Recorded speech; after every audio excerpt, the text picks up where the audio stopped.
Hello there, and welcome to Murder Most British. I'm Zach. Hey, welcome. I'm Rachel. Hey, how you doing?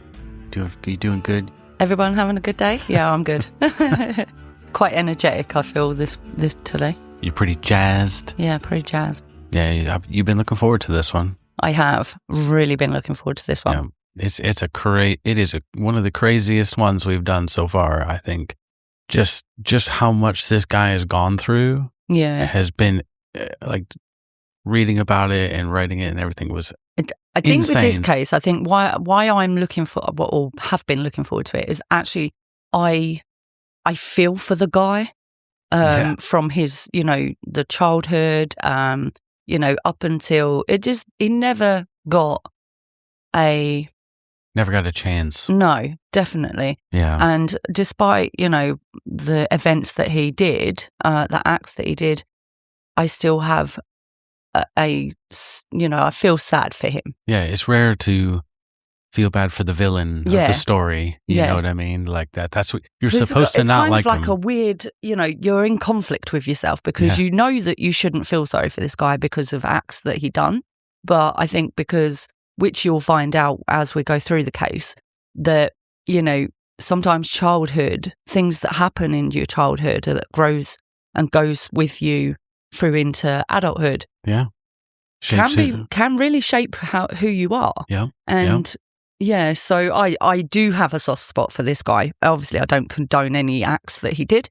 But I do feel a little bit bad for the guy. Yeah, we've got many quotes, which is crazy because usually you don't really get a whole lot from the guys that do stuff. Guys and girls, sorry. Usually they stay quiet and they don't really say much or whatever. Plenty to talk about. So before we begin, a small request from us. If you enjoy listening to our true crime stories, please give us a like, a follow, and a 5-star rating would actually be really grateful for that. It also helps us with the algorithm. Also, you can follow us on Instagram, TikTok at Murder Most British, and on Facebook at MMB Podcast. You can also join us in the public Crypt Chat, our free Discord channel, where you can talk about the cases, share theories, and read the latest news from the archive. And drop us messages. Let us know what you're thinking about the cases. Your support really helps the archive grow and ensures that no story is ever forgotten. Now, there's just a little warning. This episode includes discussion on child abuse, sexual violence, extreme physical violence, and murder, as well as long-term institutional confinement. Some listeners may find this material distressing, so listener discretion is strongly advised. Now, let's get to the story. Well, in the early hours of a northern city, a door closed and did not reopen. Inside, life ran on routine rather than comfort. Bells marked the day, keys replaced conversation, movement was counted, timed and watched. Choice narrowed to whatever the schedule allowed. At the centre of it all was a young man who had spent most of his life inside places like this, places where strangers set the rules and doors locked from the outside. By the time he reached prison, the pattern wasn't new. He had already passed through orphanages run by nuns, anonymous London rooms rented by the night, psychiatric wards and long institutional corridors where silence lasted longer than anything else. Robert John Maudsley was born on the 26th of June 1953 in Liverpool, the fourth of what would eventually become 12 children in the household, already struggling to cope. Damn, that's a lot of kids. Yeah. My grandfather was one of 19. Good God. I think back in those days, it was a yearly routine, have a child. Having another one. Yep. Every year, baby. Obviously, I changed, I've only stuck with one, so I don't think I could cope with 12. God. Like 19. Yeah. Jesus. Madness, isn't it? That's a little army. Mm. Well, before he reaches his second birthday, social services intervene. Robert and 3 older siblings are removed after being found to be suffering neglect by their parents. They are placed at Nazareth House, a Roman Catholic orphanage run by nuns on Merseyside. It's the first major rupture in his life, one that happens before he can really understand what's happening or why. Well, at Nazareth House, life runs on routine: meals, schooling, prayers, and the repetition of days that don't ask children to explain themselves. Years later, Robert's older brother Paul would describe those early years in care as the only period of stability they ever really knew. Quoting, "At the orphanage, we had all got on really well. Our parents would come to visit, but they were just strangers. The nuns were our family, and we all used to stick together. Safety in their story comes from structure." Yeah, I think it was kind of good in a sense. Like you never really want to separate, but they're being neglected in that, and they get a good structure. They have people looking after them. They're fed. They're everything, getting schooling. Yeah, I think obviously what with 12 children in the household, some children obviously would be neglected because there's so many. I mean, I've got one child and a fostered child, and well, they're kind of almost adults now, but trying to give one enough sort of attention and everything, it does get too much sometimes. And just imagine trying to take care of 12 kids and giving them each of them everything that they need, emotional support, things like that. It's going to be a lot. Hectic chaos. Yeah. Well, after most of their early childhood in care, the first 4 children are returned home. Every account of what followed describes the change as immediate. Paul remembered it as plainly. Quote, "It was just the old fella who hit us with his fists, belt, and sometimes a stick. But our ma instigated half of it. Beatings became routine. Doors close. Children are sent to their rooms. The predictability of the orphanage vanishes, replaced by a home where punishment is constant and violence is the norm." Not a great place to grow up in. No. For Robert, the abuse appears to have been worse. Decades later, he reduced his childhood to a single sentence. Quote, "All I remember of my childhood is the beatings." He described prolonged confinement as punishment, not hours or days, but months. Quote, "Once I was locked in a room for 6 months and my father only opened the door to come in to beat me 4 or 6 times a day." He remembered the implements too: sticks, rods, even a .22 air rifle broken across his back.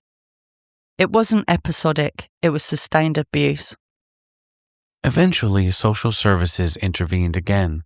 When he was around 11 or 12, Robert was removed from the family and placed into foster care, and this time, he did not return. Paul would later say that he never understood why it was Robert. In the family home, a different story is told. Robert's father informs the remaining children that Robert has died.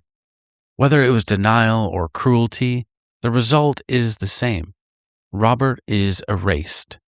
By adolescence, he has been institutionalized, returned, abused, and then just written out. That's so sad. Well, at 16, Robert leaves Liverpool and runs away to London. It doesn't read like ambition so much as disappearance, a teenager slipping into the capital with no safety net waiting for him. In London, his life collapses into crisis. Drugs take hold, suicide attempts, not one but several, punctuate these years. Psychiatric admissions came after that. Each discharge sends him back to the same instability, the same transient rooms, the same streets.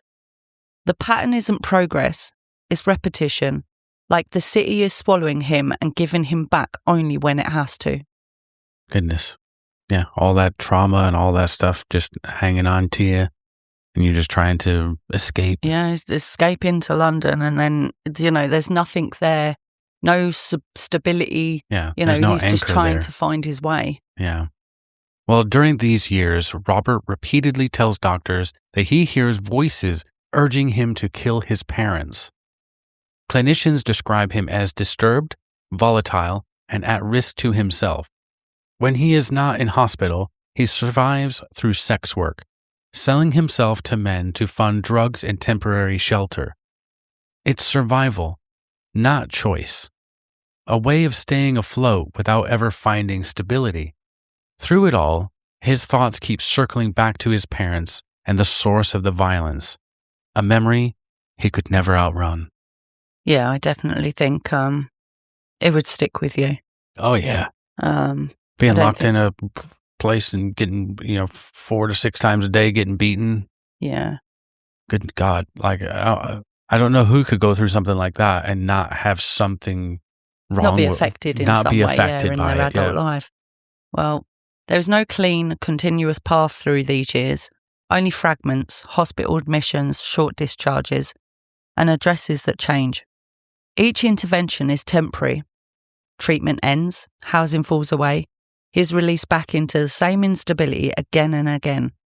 He isn't building a life so much as moving through a cycle that never resolves. And by the time it breaks, it won't feel sudden.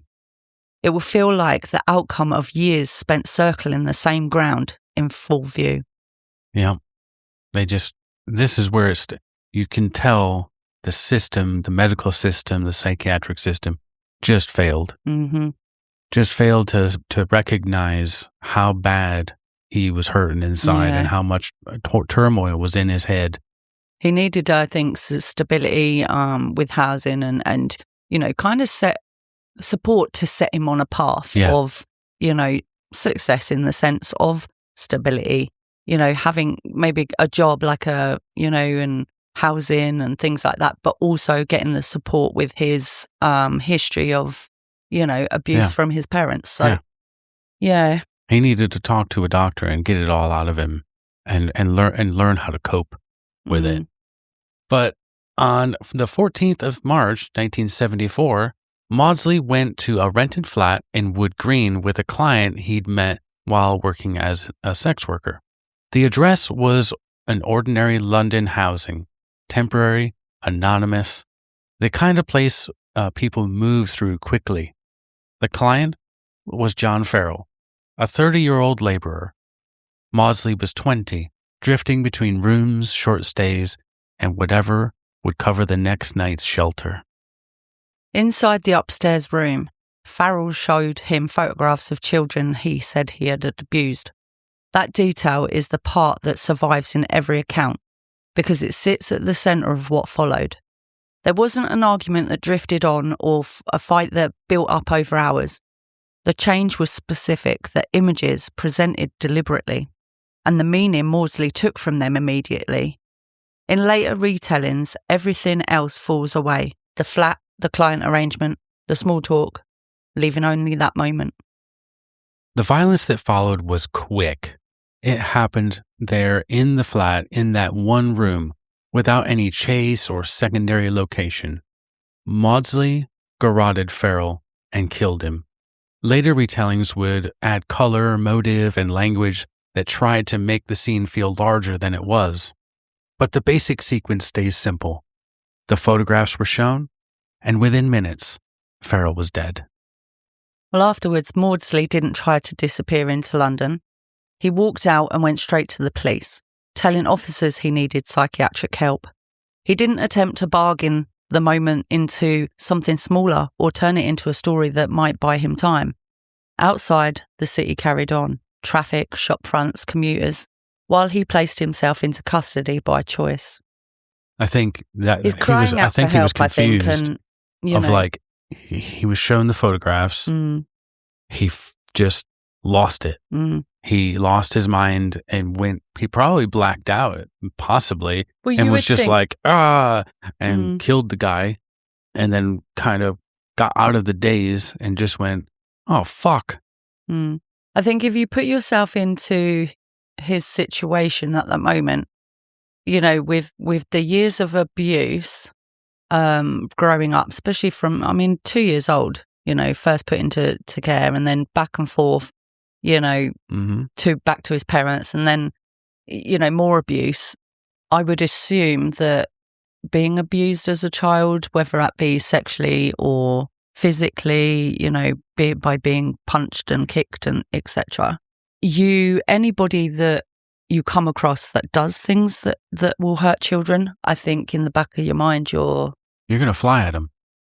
I think of it like this, as in, like when you have soldiers that come back that have PTSD. Yeah. And something will trigger them. That's what I'm saying. they think they're back in it. Mm-hmm. And then, I it just seems recently, like this situation is like that. yeah, I just recently seen a video of a poor veteran. Mm. He got triggered and he's has his hands like he's holding his gun, Mm-hmm. and he's where's the enemy? Where's the enemy? He's hiding, next And to his this truck. comes from not working on the trauma.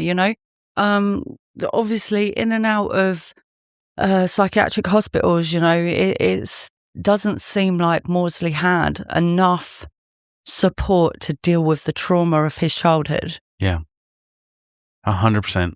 Well, the officers went to the Wood Green address and found Farrell dead in the upstairs room. Maudsley had already handed himself in, and the change shaped the shape of the case. It just Completely changed it. We ain't gotta look for him. Mm. Instead of moving quickly toward a conventional trial, attention shifted to his mental state, whether he was fit to face a jury at all, and what the court could legally do with him. Yeah, obviously he's informed the police that he needs psychiatric help, so obviously they're going to have to go and have him assessed and all of that. So, but in the early press coverage, a nickname surfaced and travelled, Blue. A reference to the colour Farrell's face was said to have turned during the strangulation. It followed Maudsley from the beginning, repeated until it became part of the version people passed along. A nickname like that does two things at once. It makes the story portable, and it makes the person into a label. Long before the paperwork caught up, the name had already travelled, and names like that tend to outlast the details behind them. Yep. That's what's the old the line? A lie can travel around the world before the truth can put its shoes on. Mm-hmm. I've not heard that before, but Yep. yeah, it sounds very I fitting think to be I think it was Mark Twain. But yeah, it's like news like that, which just before a word or a name or whatever, that's what they roll with, and it just spreads like wildfire. Yep. Yeah, and just sticks. Well, the psychiatrists were brought in and interviews followed. Reports were prepared for the court, and the question became capacity, not simply what he had done, but whether he could answer for it through the ordinary criminal process at all. After a series of assessments, doctors reached a conclusion. Maudsley was found unfit to stand trial, and the case was diverted away from prosecution entirely. Legally, the focus moved from punishment to containment, the state deciding he belonged under secure psychiatric control. Well, years later, Maudsley would describe that first killing plainly. Quote, "When I kill, I think I have my parents in mind. If I had killed my parents in 1970, none of these people would have died." After that, the story stopped unfolding in public. There was no jury to watch and no courtroom testimony to follow. What came next happened inside locked systems, wards, assessments, controlled movement, where days were measured by routine and permission rather than verdicts. From this point on, Maudsley's life would be shaped less by headlines than by institutions' supervision, restriction, and the slow accumulation of time. Well, that's it, right? No. That's clean cut. That's just a short one. No, There's more. there's more. There's more. So despite Sorry, I got to him, be a bit cheeky because it's some heavy shit. Yeah. It's some heavy shit because even that, it's just, you just feel so bad.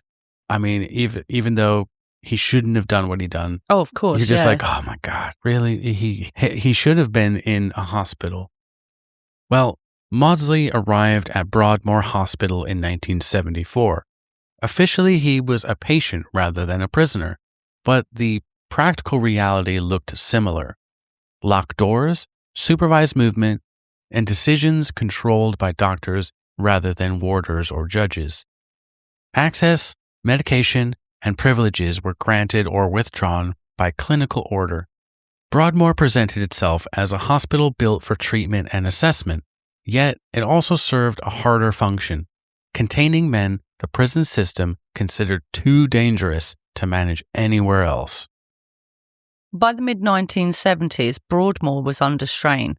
Wards were crowded with men labelled violent or unpredictable, and daily life relied more on routine than therapy. Patients were separated by risk, movements staggered, privileges easily removed. Incidents were recorded and absorbed into the paperwork. But then the timetable resumed. Stability mattered more than treatment.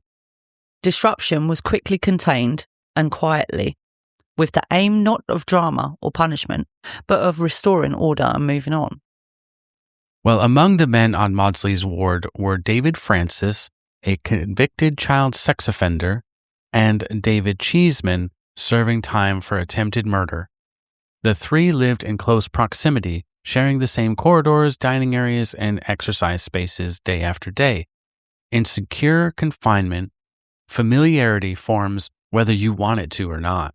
The same faces appear at every meal and medication line. Privacy shrinks down. Distance becomes impossible when every door locks behind you. Well, there had already been warning signs. In September of 1976, Maudsley and Francis were involved in an incident in which another patient, Philip Monk, was taken hostage. It ended without a death, but it showed how easily control could fracture on the ward. Staff intervened and the situation was contained. Afterwards, the men returned to the same rooms and the same routines. They weren't moved to different wards or kept apart. The risk was still there. Yep. It's like, well, maybe we need to separate these guys. Just move them over to somewhere else. It just seems like they're just supervising, kind of like not really focusing on treatment, just supervising these men. Supervising chaos. And stepping in when there's a bit of chaos and then just, come on, guys, that's enough, it's calmed down now. We're everything's good now. You think, right, minimize the risk. Let's keep them separated. Yeah. Well, on the 26th of February of 1977, it pops off again. Because Maudsley and Cheeseman isolated Francis inside a room and barricaded the door with furniture they had positioned in advance. When staff tried to intervene, they were forced back by the barricade. Alarms sounded and staff flooded into the corridor. Within minutes, the ward was locked down. Patients were secured where they stood, movement stopped, and the floor was sealed. What had been an ordinary hospital ward was now a secure perimeter with officers stationed outside a single closed door. Well, the siege lasted roughly 9 hours. Francis was held captive and assaulted inside the barricaded room while staff tried to negotiate through the door. Voices carried down the corridor. At one point, he shouted for help. Then the noise faded. Officers and nurses waited outside, unable to force entry without escalating the danger. Other patients listened from their own rooms, aware something serious was happening, but unable to see it. Well, when the officers finally decided to force entry, David Francis was dead. The postmortem confirmed ligature strangulation with a garrote. Almost immediately, newspapers reported that his skull had been opened and that a spoon was found lodged in the wound. Fueling claims that Maudsley had eaten part of the man's brain. The medical findings said otherwise. Death was caused by asphyxia alone. No evidence supported cannibalism, but the story spread quickly anyways. Well, here we go again. The lies travel faster than the truth. Yep, it does seem to be the way. But it's like that tabloid stuff, like they always try to sensationalize and lie about shit. And yeah, most of the time, I think they have been pulled up like in this time. But if you think back to sort of, 70s. 70s, sort of, it was rife with, kind of elaborating and making things bigger than what they were. I mean, the worst one, I think back when I was young, I think it was like called the National Enquirer. Inquiring minds want to know. Yeah. And it was just, I was abducted by aliens and Elvis was living in my spare room, and this was in the fucking 80s, 90s. But it's shit like that it was popular. Yeah. People bought the shit out of it just to read crazy stories. I think that's what they did. They did do, stuff like that in order to sell their papers. It was entertainment. Exactly. I think we've moved far away from that nowadays. I don't think it's as rife as it used to be. So, yeah. But anyway, back on the ward. The ward was locked down and police took control of the scene. Officers moved through the rooms, taking photographs and statements while evidence was gathered and sealed. What had functioned as a hospital hours earlier now felt like something else entirely. Less a place of treatment than an active crime scene. Maudsley and Cheeseman surrendered without resistance, which was good, and accepted responsibility for Francis's death. Nurses stepped back and as detectives took over. From that point on, everything slowed down and became fixed in sequence, focused on reconstructing what had happened inside the barricaded room. Both men later told investigators the attack had been planned days in advance, with furniture moved deliberately to create the barricade. Cheeseman explained his motive plainly. He wanted to leave Broadmoor and be sent to a regular prison, and said that he would kill again if he remained in hospital. And I've got a newspaper clipping that that's exactly what he told the judge. Wow. He's like, yeah, I don't give a shit what, I want to go to prison. And if you don't do it, I'll kill again. I'll be right back here in front of you. It makes you wonder what it was like in Broadmoor at the time, obviously with not really focusing too much on treatment of these people. But then, who's to say they weren't sedated too much, or... Just to keep them calm. Yeah. Keep them docile. So he's thinking, right, I want to actually go and be put in a mainstream prison that he obviously thought was going to be completely different in the sense of routines and things like that, I'm guessing. But, yeah. Well, that statement wasn't dramatic or emotional. It read like a calculation, a direct route out of the ward system at whatever the cost. Well, they were charged and brought before the court. Psychiatric evidence was heard, but responsibility wasn't disputed. Maudsley and Cheeseman pleaded guilty to the manslaughter. A sentence of life imprisonment followed, and the judge recommended their removal from Broadmoor to a high-security prison. With that ruling, the hospital's role in Maudsley's case ended.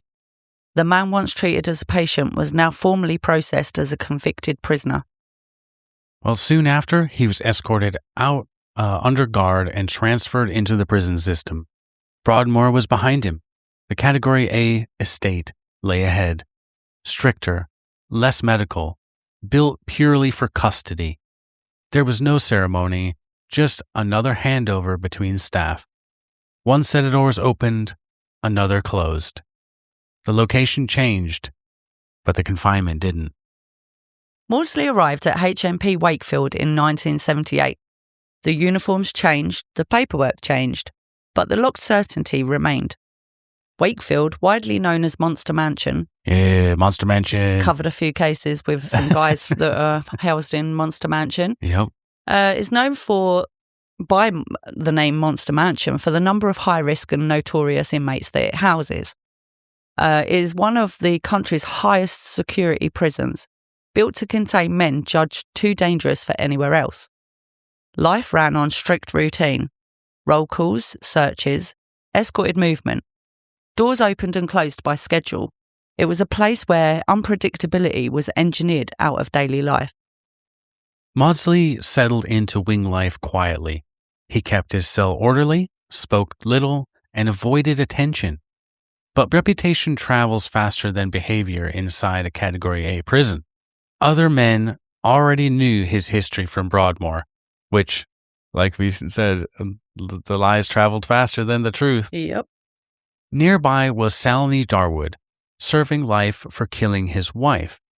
Another was William Roberts, serving 7 years for trying to strangle a 4-year-old girl in order to sexually assault her. Oh, dear God. At the time, there were no vulnerable prison wings. So everyone lived side by side and everyone knew the charges. Yeah. Yeah, they weren't separated back then. No, they weren't. It was, no matter what crime, you could have shoplifters with murderers, and do you know what I mean? Yeah, and then you've got the sexual offenders you've got low-level in there as crime well. people but then I suppose with Monster Mansion, though, it was notorious for really violent people, so I don't think you'd have shoplifters in there. But, it was still mid-level crimes and, they were all mixed. There was no protection for... Well, the point of it was that the sexual offenders aren't separated like they are now. No. Obviously, they are They're separated. Mixed in with everyone else. Yeah. And they all know what you've been doing. So... Yep. Darwood and Maudsley fell into a small routine together. Darwood gave him French lessons, passing time with vocabulary lists and short conversations across the landing. It looked harmless, almost studious, the sort of quiet exchange prisons encourage to keep order. Nothing about it suggested danger. So when Darwood stepped into Maudsley's cell on the morning of Saturday the 29th of July of 1978, it didn't draw attention. It looked like any other ordinary visit between two men trying to pass the time. That is nice, though. Like, just, you have nothing else really to do. You got power, you're learning. Hey, guy, I know French. You're like, well, I ain't doing nothing else. Let's learn how to speak French. Yeah. That's pretty cool. Well, unfortunately, once inside, the door closed behind him. Maudsley attacked him with a garrote and a makeshift weapon, which some reports on that describe it as like a dagger. They call it a shiv now, don't they? Well, yeah, but he made it himself. Dagger out of a toothbrush, probably. Yeah. Well, the struggle was brief and contained within the narrow space of the cell. When it was over, Darwood was dead. Maudsley dragged the body over to his bed and hid it underneath. Then he waited. He tried to coax other prisoners inside, calling out casually along the landing. Later inmates would say, quote, they could all see the madness in his eyes. One by one, they refused. No one crossed that threshold. No, I wouldn't either. Crikey. Well, unable to lure anyone else in, he stepped back onto the wing. Around him, the morning routine carried on. Doors opening, men moving between cells, officers counting heads. He scanned the landing for someone else. William Roberts lay on his bunk in his own cell. The two men had never met. There was no personal history between them, only the offence that had put Roberts in there. In a place like Wakefield, that detail was common knowledge. Maudsley entered Roberts' cell and attacked quickly. Roberts was stabbed repeatedly, his head forced against the wall again and again. The violence was close and immediate, confined to the space around the bunk. He died where he lay. Within a single morning, two men on the same landing were dead. That's crazy. That's crazy, man. It's like, what's triggered this, you know? I don't know, but he's just like, okay, I got one. I'm going to go get another one. Try to get people to come into the stuff. Yeah. Well, he planned on killing a bunch from later reporting and that. So what happened next is one of the few moments preserved almost word for word. Maudsley walked into the wing office carrying the weapon, set the homemade knife on the desk, and spoke evenly to the duty officer. Quote, there will be two short at roll call. No shouting, no rush, just a statement. Seconds later, the alarm sounded. According to later reports, Maudsley didn't intend to only kill two men that morning. It was widely stated by those present that he had set out to kill several more that day. Wow. I mean, after killing the first guy in the prison, where he's calling for other people to come to his cell, it's like he didn't have a plan of specific people. He's just, anybody that will anybody that walks on by. Yeah, as he's calling. So yeah, I mean, I'm not condoning anything or whatever, but what a line. That is a wild line. There will be two short at roll call. That's something you'd think is like in a movie. I mean, that's the only one good thing about his acts. He is handing himself in. He's not trying to do obviously can't do a runner in prison, but he's not trying to get out of it. Denying that he's doing these things. Yeah. So, the landing was locked down immediately. Prisoners were secured where they stood while officers searched the cells. Darwood's body was found concealed beneath Maudsley's bed. Roberts was confirmed dead in his own room. West Yorkshire police were called and Wakefield shifted from routine custody to criminal investigation. By the end of the morning, the wing was a sealed scene, controlled by officers and detectives rather than prison staff. Well, the post-mortem examinations were done, and it confirmed fatal injuries consistent with ligature strangulation, stabbing, and blunt force trauma across the two attacks. This time, psychiatric evidence did not divert the case away from trial. In 1979, Maudsley appeared before the Crown Court at Leeds, charged with 2 counts of murder. The defense argued diminished responsibility, but they didn't dispute the facts. The jury rejected the argument and returned guilty verdicts on both counts. Sentencing followed swiftly. Maudsley was sentenced to life imprisonment with a whole life tariff. Historically in the UK, this status could be influenced by decisions from the Home Secretary as well as judges, but in Maudsley's case, the practical effect has always been that he has been held indefinitely with no scheduled review. Well, back at Wakefield, governors faced a practical problem. This man who had killed in the community, killed in hospital, and now killed twice inside their own prison. Ordinary segregation had not stopped him. Standard wings could not hold him safely. Whatever solution came next would have to be physical, not disciplinary. Something built to prevent contact altogether. Above ground, the prison resumed its routine.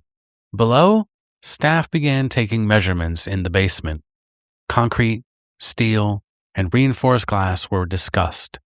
Wakefield had decided that ordinary custody was no longer enough, and that something new would have to be constructed, a space designed to hold one man alone. Yeah, they're definitely thinking this guy cannot be around other people. He's too much of a risk. He just explodes at some point. Yeah, and it's he's going to kind kill of somebody. Spontaneous in the way that he, because obviously he was quite friendly with the first guy, and they never would have thought that, because they see him getting along with him. Something happened for him to fly. Some sort of spontaneous flip. Yep. And that definitely is too dangerous to be in a ward, not a ward, sorry, on a wing with other people. Yeah.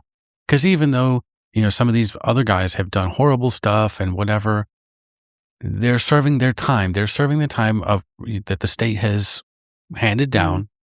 And they still need to be protected.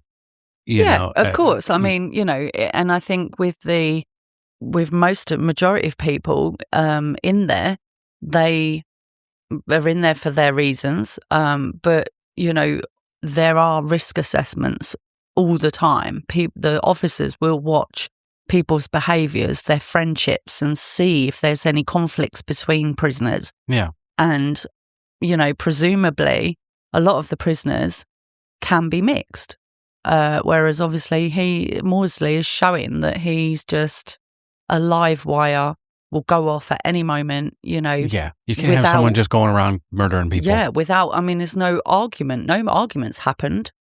In 1983, that decision took physical form beneath HMP Wakefield.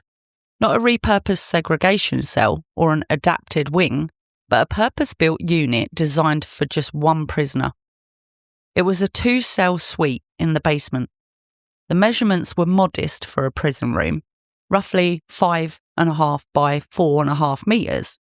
It was about 18 by 15 feet. Yeah, I don't know that meters thing. I need freedom units. I need feet and inches. It was slightly larger than average. Yeah. But it was planned for surveillance and control rather than comfort. So every element of the cell had a purpose. Large observation windows allowed staff to watch without entering. The bed was a concrete slab. The sink and toilet were bolted to the floor. A steel door opened into a secondary barrier, a perspex or plexiglass inner cage, turning the cell into a room inside a room. Even the furniture was engineered. A table and chair made from compressed cardboard. Nothing could be lifted, dismantled, or turned into a weapon. Maudsley lived alone for 23 hours a day. His single hour of exercise was timed and supervised. When he moved, he was escorted by several officers, sometimes as many as 6. He didn't mix with other prisoners or attend workshops. There was no shared meals, no time on the wing, no conversations across landings. Contact was severely reduced to the minimum required to just keep him alive and accounted for. Goodness. That's extreme. I couldn't not interact with somebody. Yeah, just imagine okay, he might every have day interacted with the officers while they were escorting him, but that's not the same as having a nice friend. conversation. Just having a friend to talk to. It's very lonely sounding. Horrible. Well, daily life inside the unit was stripped down to transactions. Food and personal items were passed through a hatch. Staff observed him through thick plexiglass instead of actually getting near him. If he needed to be moved through the prison, routes were cleared first and doors opened one at a time, each section secured before the next.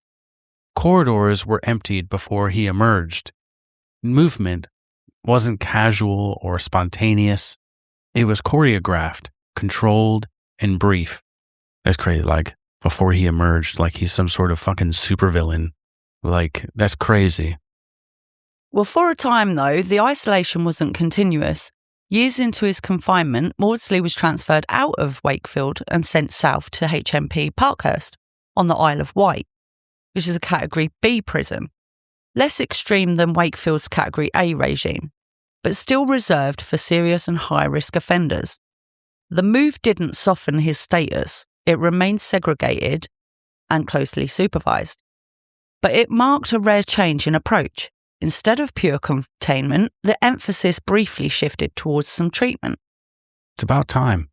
This is where I'm like, God, finally he gets somewhere where he can talk to somebody and talk to a doctor. If there's no support and no, encouragement to do better, and you're just left, you're like discarded with no support, not enough support and no treatment support, then how do you expect people to rehabilitate and change? Yeah. There has to be a structured treatment plan for people to give them a chance to change.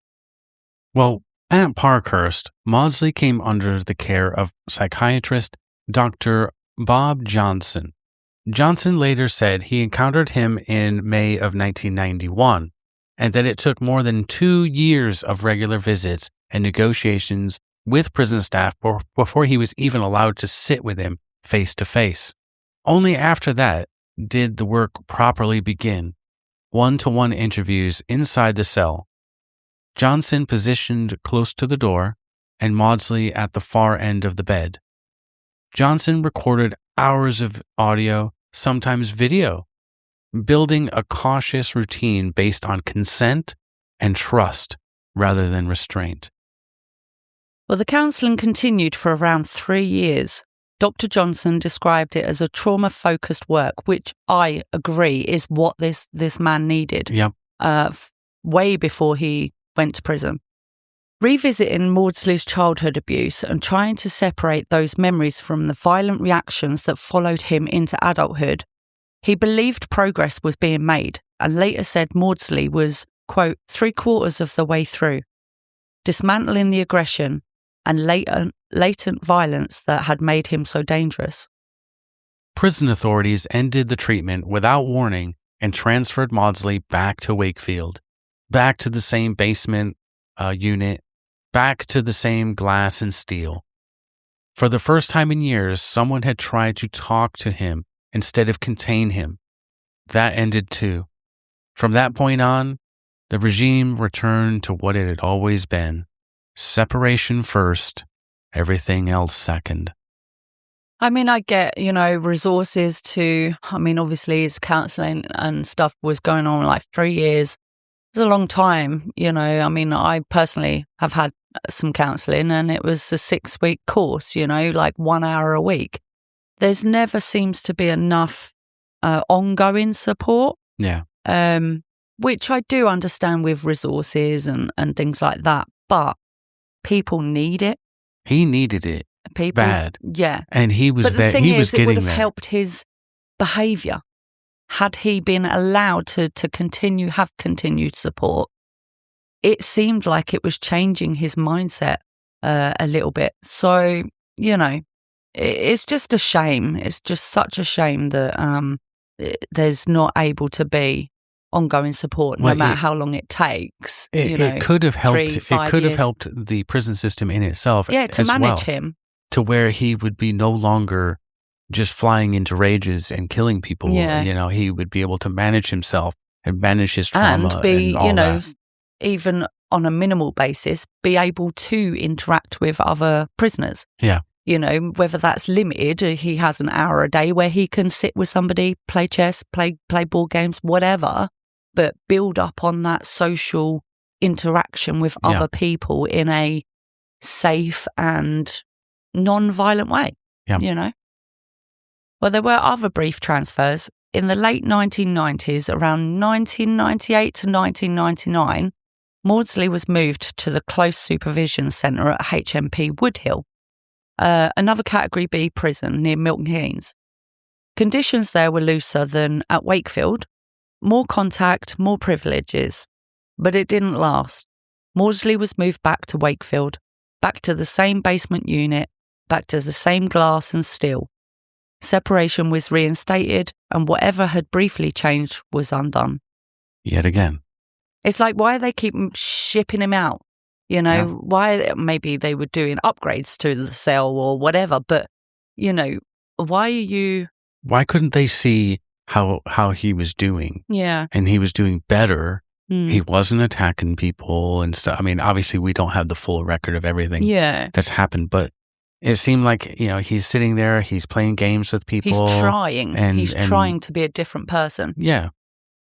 Well, after that return to Wakefield, his brother Paul was blunt about what he believed was happening. Quote, "As far as I can tell, the prison authorities are trying to break him." And this was an interview with The Guardian. Quote, "Every time they see him making a little progress, they throw a spanner in the works. He spent time at Woodhill and was getting on well with staff, even playing chess with them. Now they have put him back in the cage at Wakefield. His troubles started because he got locked up as a kid. All they do when they put him back there is bring all that trauma back to him." Well, away from the headlines, the details were mundane and human.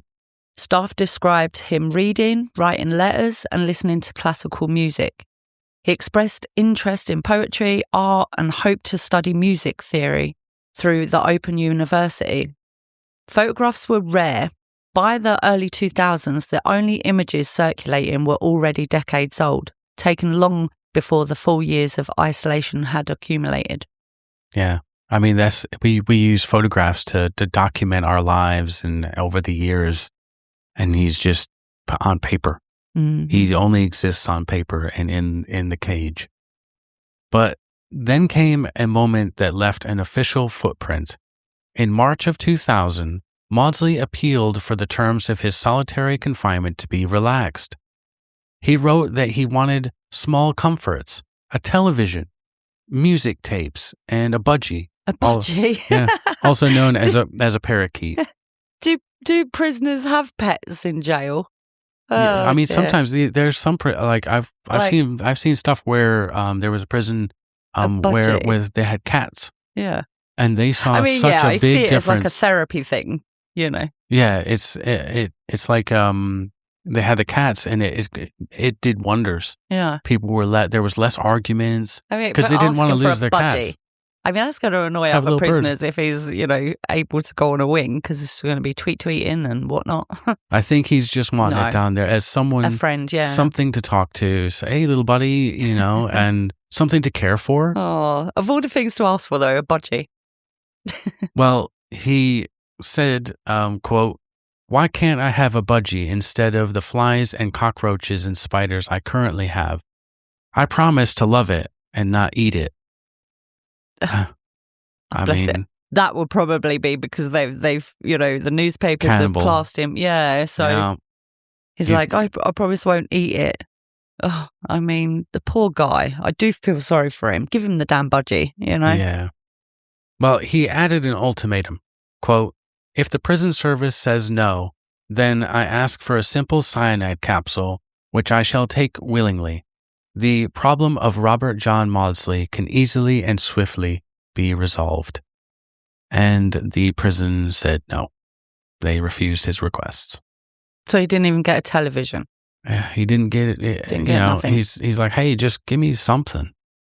And Nope. that is sad. I mean, for somebody's mental health, yes, okay, they need to be punished for crimes that they've committed. But how can you expect a human with quite sophisticated minds, very, very needing activity? Your brain needs activity. Stimulation. Human contact. It's just so sad. Mm-hmm. Just so sad. I couldn't even imagine living a life like he is, stuck with no. And just think, they've done it as a result of his actions. Yeah. But there has to come a time, surely, where you keep trying to see how they're doing, to see whether they can. You have to test the limits. Yeah. You have to test and give some trust. Mm. You pretty much have to say, okay, we're going to try this out. We're going to test this out. Mm-hmm. If you mess up and you fly off and fucking hurt people and stuff, you're going back in the cage. You're done. You're just, and you will be there for indefinitely. Yeah. And just think, he's saying this stuff in 2000. He's been in that cage since, like 83-ish. Yeah. God. And only out a couple of times to go to Parkhurst and Woodhill. And that's it. And we've known from cases, that they will say that you should only have like 2 weeks maximum of being in solitary because of your mental health decline. So, that's a bloody horrendous long time that he's been in. Yeah. Over time, his custody was absorbed into the prison service's close supervision center system, the most restrictive category available. Reviews came and went, but the practical reality stayed the same. The room didn't change. The schedule didn't change. 23 hours in, 1 hour out. Year after year. The arrangement remained fixed. Well, by 2003, The Guardian referred to the basement unit as, quote, glass cage, noting the uncomfortable resemblance to the cell later shown in the Silence of the Lamb movie. The comparison wasn't cinematic invention, but practical design. Isolate the risk, reduce contact, observe through reinforced barriers. The paper described the regime plainly. 23 hours locked in, 1 hour out, and no interaction with other inmates. The same Guardian piece carried Maudsley's own words, quote, "The prison authorities see me as a problem, and their solution has been to put me into solitary confinement and throw away the key, to bury me alive in a concrete coffin. It does not matter to them whether I am mad or bad. They do not know the answer, and they do not care, just so long as I am kept out of sight and out of mind. I am left to stagnate, vegetate, and to regress, left to confront my solitary head-on with people who have eyes but don't see, and who have ears but don't hear, who have mouths but don't speak. My life in solitary is one long period of unbroken depression. Good God." It's so very sad. Well, for years, one of the most notorious men in Wakefield was Charlie Bronson. He was housed separately but close enough to observe Maudsley at a distance. In a 2008 interview with The Independent, Bronson described life inside the segregation system: limited staff contact, 2 visits a month, and days measured by locked doors. He said Maudsley was allowed out to exercise between 2 and 3 p.m. From his own position, Bronson watched him pacing alone under supervision, separated from everyone else. Quote, "Did you see him outside, walking around? He's totally mad. He should be back in Broadmoor." Well, Bronson's account reduced separation to something simple and visual. One man in an empty yard, officers spaced around him, no one else permitted near. They weren't housed together and weren't allowed to speak, yet the presence of another prisoner was enough to create tension. Quote, I've seen him go mad. I know what's happened to him, but we hate each other now. Even distance didn't prevent hostility from forming between them. The hostility wasn't abstract. It was a specific cause. In the same interview, Bronson said the rift began over something small. A Seiko watch he had offered Maudsley. Instead of keeping it, Maudsley reportedly asked an officer to throw it away. In another setting, it might have meant nothing, but inside segregation, it hardened into a grudge. Bronson later wrote about the exchange in Lunology. Quote, I then tell Bob he is an ungrateful bastard, and he says that he will stab my eyes out and eat my heart. Maybe the untold solitary years have made him madder. From then on, whatever distance the prison imposed became personal. Yeah, that's wild. Goodness gracious. So you're an ungrateful bastard. Well, you know what? I'm going to stab your eyes out and eat your heart. What the fuck? That escalated quite a, like 0 to 100. Yeah, whoa, guy. Slow down. Honestly. Well, the story didn't end at Wakefield's basement door. In March of 2025, reports say Maudsley began a hunger strike after staff confiscated items described as luxuries, books, a games console, a music system.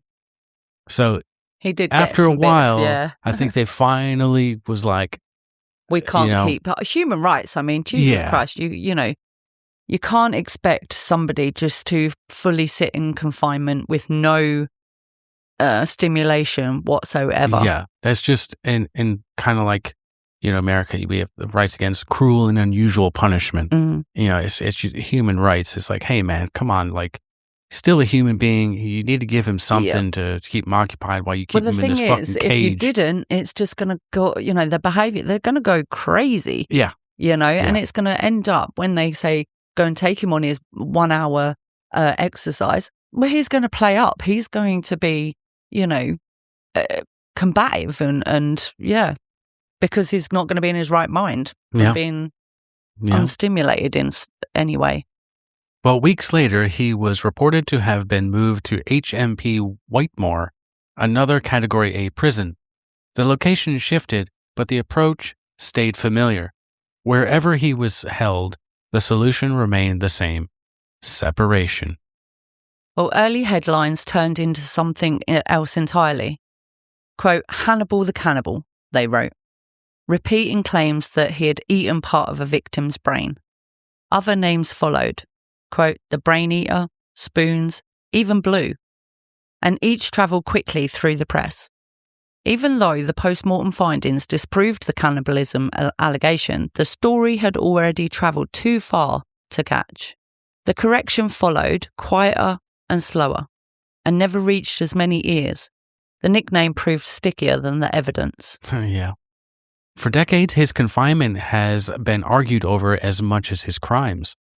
Critics say that years of near total isolation risk psychological collapse and may breach basic human rights standards. Officials answer with the same record. Killings in the community, a killing in a hospital, 2 more inside a prison. Their position is practical rather than philosophical. That no ordinary location has ever held him safely. The debate repeats, unresolved, whenever his name resurfaces. Dr. Johnson tried to contact Maudsley several times after his time at Parkhurst, but his letters went mostly unanswered until he received a 3-word message in the post. Quote, all alone now. No explanation, no argument, just a statement. A human voice reduced to a line of ink. He is often described as one of the longest held prisoners in solitary confinement. No official ledger confirms a record holder, and the system rarely ranks suffering that way. What can be said with certainty is simpler: a purpose-built unit constructed in 1983 for a single man, and more than 4 decades spent mostly in solitary regimes, with only brief interruptions. His case surfaces again and again whenever punishment, risk, and humanity are weighed against each other. Yeah, just think that As long as we've been alive, he's been in that cage. Yeah, I'm just turned 42. I was born at 84, so that's 43 years in and out of this, different jails, but always in solitary. Mm-hmm. That's crazy. Just imagine your whole life that you've lived up to this point, you've been in a cage, only being transactions between hatches and chained and walked around for an hour outside, and then you're right back in it. And the only sort of respite from that situation was being able to see the doctor for those 3 years, Yeah. The only interaction that was worthwhile. Yeah. And then going to Woodhill for a couple of years. Yeah. I couldn't imagine if I'd last that long, to be fair. That's, it is horrendous. I know he'd done some horrendous crimes, but I think, it comes a point where you need to go, hey, we need to treat him differently and give him a chance. And he's if never you don't, getting out. Change the law, bring back death penalty, put these people out of this type of torture. That's what it is. Well, he said torture. He said that in 2000. Give me a cyanide pill. Let me take care of it for you. Yeah. And they're like, nope. Well, policies are revised, inspected, renamed. Governors retire. Prison names change on paperwork. The structure remains. A light behind reinforced glass. A door that opens only by procedure. Days measured in checks, escorts, and observation windows.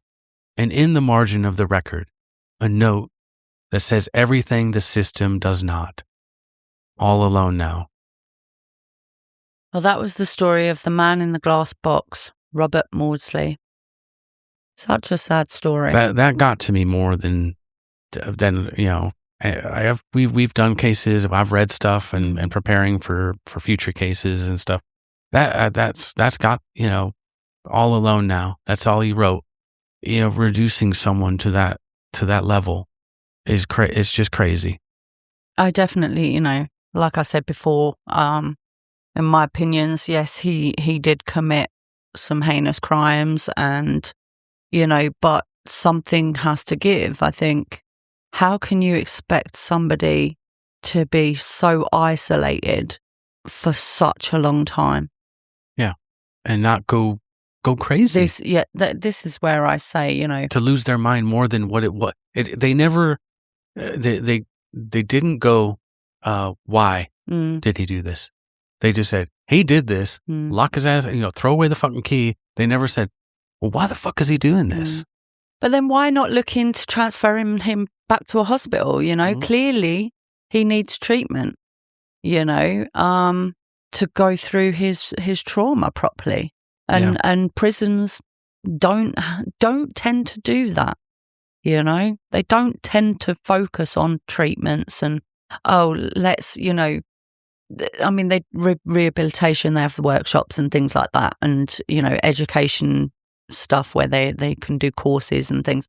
But for somebody like Maudsley, he needed a little bit more intense therapy on his trauma from his childhood and young adolescence and growing it, young adult, everything that he'd experienced himself. He needed help to work on that. Yeah. I'm glad that he hasn't been alone, because he's had his brother Paul. Yeah. And he's also had his nephew. They go and see him, and it's so weird because guys, I watched a documentary. It's well worth a watch on YouTube. But they're like, we just know him as Bob. Mm-hmm. He's just Bob. He's polite. He's not, he's funny. Like, you see the good things that and you see that human side of him, and you're just like, he's not a fucking supervillain. He's not some comic book character come to life. He's a fucking human being, and you need to take care of him, and you need to take care of his mental health and help him, to where he is not dangerous to everybody, and he can rejoin the wings and that, and have the human interactions. I mean, he seems to be crying out over these years for something, for a chance. Yeah. To show that he can change, and he can be a good member of the prison society, Just give him a budgie. Jesus. Or at least, just give him a bloody budgie. Just a little parakeet. If he hurts that, then, tell him you told him so, but... But then you think also he's been in there so long that people come and go, and all they hear is the reputation. Yeah. He's a cannibal. He's spoons. He's the brain eater, and he'll, if you're not careful, he'll eat your face off, and it's makes you think, will on. prisoners even want to, approach him and interact with him? So it's a tough one. It really is a tough one, but I definitely don't think that, extreme solitary confinement is the answer. What do you reckon? Let us know, guys. Yeah. Well, thank you very, very much for listening. We really appreciate you hanging out with us and listening to the story of Robert Maudsley. Please follow us, give us a like, a comment, and give us a 5-star rating. It helps others find us within the whole algorithm thingy. Find us at Murder Most British on Instagram and TikTok, and MMB Podcast on Facebook. We've also got a link tree for everywhere that you can follow us down below. So until next week, stay safe and stay curious, guys. Bye-bye.